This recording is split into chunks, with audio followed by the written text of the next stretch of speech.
All right, so there's been a major shakeup, of course, in cable news, and now we're hearing from Tucker Carlson for the first time. He's talking to the Daily Mail, and he says he's actually doing okay. He's enjoying his quote-unquote retirement. We still think we'll hear from Tucker. He's got more to say on this, but he says it's going great so far, and he has reportedly stepped out from his $5.5 million house in Florida last night to face the cameras. He was seen driving around, smiling with his wife on a golf cart. Yeah, a little downtime since he's been off the air since last Friday. As many of you know, he told the Daily Mail, "I haven't eaten dinner with my wife on a weeknight in 7 years." So clearly they are going to have a little downtime. But when pressed on his future, Tucker flashed a smile, according to reports, and joked appetizers plus entree. Daily Mail sources are saying Carlson is unlikely to make any significant moves. However, he has hired powerhouse Hollywood attorney Brian Friedman to negotiate his exit package with Fox News Corp executives, a lawyer many big media types have hired, including CNN's ousted Don Lemon. Joining us now with latest details on what is happening on the Fox fallout is our senior correspondent, John Huddy. Good afternoon. Hey, good afternoon, guys. That was a pretty good line from Carlson, too. Appetizers and entrees. I got to hand it to him. Souffle, maybe a dessert. I think this is not the last we're going to hear of Tucker Carlson. But for now, he's not saying anything because obviously he's lawyered up and he's going to take it down that route. And as you mentioned, look, the Daily Mail got some clips from him, got some shots of him and his wife riding around in their neighborhood in Boca Grande, Florida, which is about 3.5 hours from our studio here. Driving around there and going out to dinner. This is we're starting to learn more and get some more information about really what went down inside the Fox News channel leading to Tucker Carlson's departure. There have been various reports about who exactly made the decision to fire him, whether it was Rupert Murdoch himself, the chairman of News Corporation, whether it was his son, Lachlan, or Suzanne Scott. Well, listen to what Andrew Bolt, the prominent Sky News commentator, said about it. Now, Tucker was actually sacked, and as some outlets have reported just before I went to air, he was sacked by Lachlan Murdoch, the day-to-day boss of News Corp, now that his father Rupert has stepped back. And the scoop is that he was sacked essentially for thinking that he was bigger than Fox News. But in fact, as you know, Fox News has lost other giants before: Roger Ailes, Glenn Beck, Megyn Kelly, Bill O'Reilly, and it's only got stronger.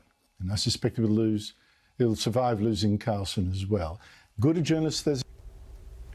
Yeah, and again, Carlson took over for Bill O'Reilly, and there was a lot of question. And full disclosure, I worked for Fox News at one time, and I was working for Fox when O'Reilly departed, and there was concern about whether Carlson was going to bring the ratings. Well, he did. He's also come under fire for some of the things he's said in his commentary and monologues. And then fast forward to more recent events, one having to do with a lawsuit filed by his former producer, Abby Grossberg, who alleges that Carlson made misogynistic and anti-Semitic comments, and according to her suit, that she worked in a hostile environment while working on Tucker Carlson's show. And then most recently, of course, the ongoing fallout from the Dominion lawsuit and the massive $800 million settlement that Fox paid out. There's been reports that Fox's fear of lawsuits and further lawsuits may have also played a role and a big part in Tucker Carlson's termination, though that really hasn't been confirmed. It's just a lot of the speculation. But take a look at this, and we talked about it earlier. The Wall Street Journal posted an article today with the headline, "Tucker Carlson's vulgar, offensive messages about colleagues helped seal his fate at Fox News," and that, according to the Journal, reservations have been mounting among the brass there about the risks that Tucker posed for the network. Going on to write in this article inside Fox News, there's been a growing sense that Mr. Carlson couldn't be managed and viewed himself as untouchable, people familiar with the company said. Legal documents also revealed Mr. Carlson was unafraid to run roughshod over those whose views or actions he opposed. Again, the Wall Street Journal is owned by News Corp, which is owned by Rupert Murdoch. Carlson, though we know, has sparred with other Fox personalities and has even been critical of the country. And talking about being managed, one thing Roger Ailes was very good at, the former chairman and CEO, who ultimately resigned, was managing the talent there and keeping there from being, as he called it, shooting inside the tent.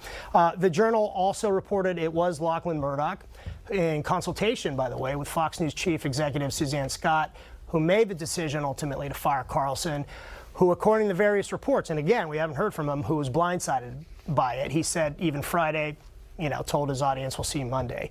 As you were talking about, Bianca, Carlson has hired the attorney Brian Friedman to negotiate his exit package.